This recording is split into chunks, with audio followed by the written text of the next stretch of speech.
This clip of the Texas Bucket List is brought to you by Spirit of Texas Bank, Slovacek Sausage, Germania Insurance, TX Burger, and RV Source. Howdy, and welcome back to the Texas Bucket List. You know, when it comes to seeing a big hole in the ground here in Texas, chances are it wouldn't be too impressive. But if that hole was formed by a giant rock from the sky tens of thousands of years ago, well, that makes it well worth a stop on the Texas Bucket List.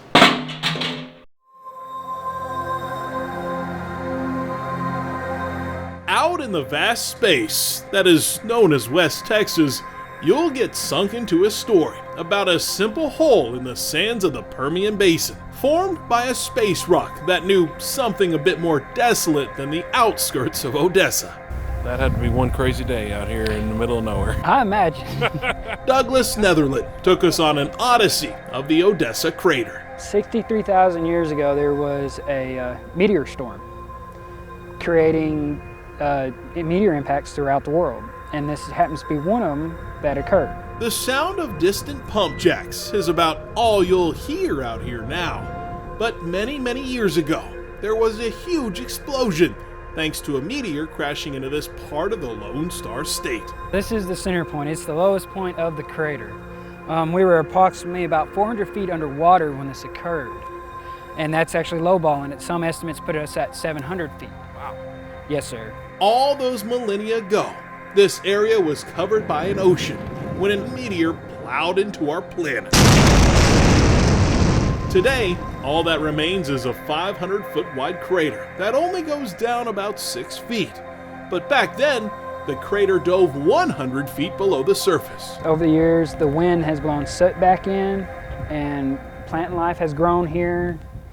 Animals have walked it down. But the main crater isn't the only one. Since this one broke up in the atmosphere, creating 5 different craters, this was the biggest. So the main mass, they estimated, hit here. And then the second and third one, we actually found meteorites in it as well. And the 5 craters stretch over a mile. The rest of it's on private land. We were lucky enough that they donated this portion of the land to the county so that we could have a museum. When it fell and exploded, I guess it went boom, boom, boom, boom, boom, or did it go boom, boom, boom, boom, boom, boom? It actually came in from the west, heading east. So it's a trail of craters leading up to the big crater. Meteorites are still found in the area, and since the site was discovered in 1892, over 1,500 pieces have been found, the largest weighing in at 300 pounds. The space rocks are few and far between now, but on occasion, the smallest and least suspecting geologists will dig them up. Most of our meteorites that are still remaining are so far underground, it would take an excavation crew to bring them back up. Our wildlife will bring them up for us. So we've actually found squirrels running across our patio carrying a meteorite when there shouldn't have been a meteorite. Stop that squirrel! Pretty basically, follow it! There used to be a dirt road out here. People used to come out here and picnic.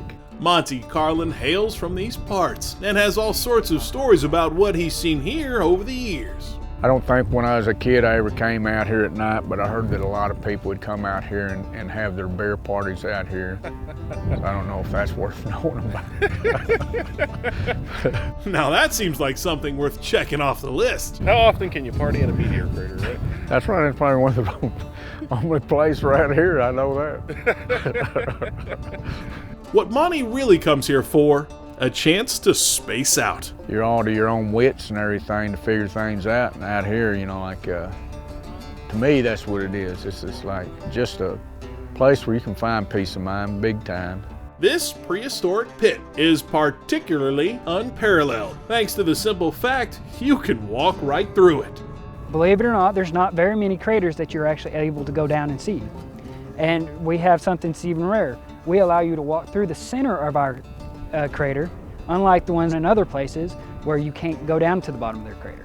Despite being the 3rd largest meteor crater in the United States, not much scientific research has been done at this site for some time. There's probably stories that we'll never hear. Only the West Texas winds know for sure.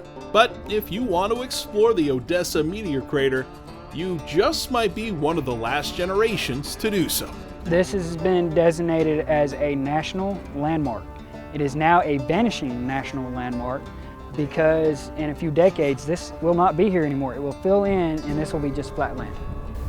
Gosh, you just sit here and you wonder what it looked like 63,000 years ago in 3 hours.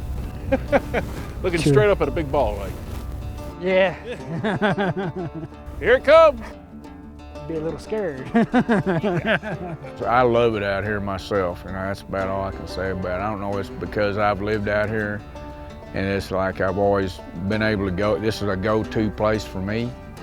But if anybody came out here, I think they'd enjoy it. The mere fact that I can actually work at a place that has a historical value, you know, it just has something special for me.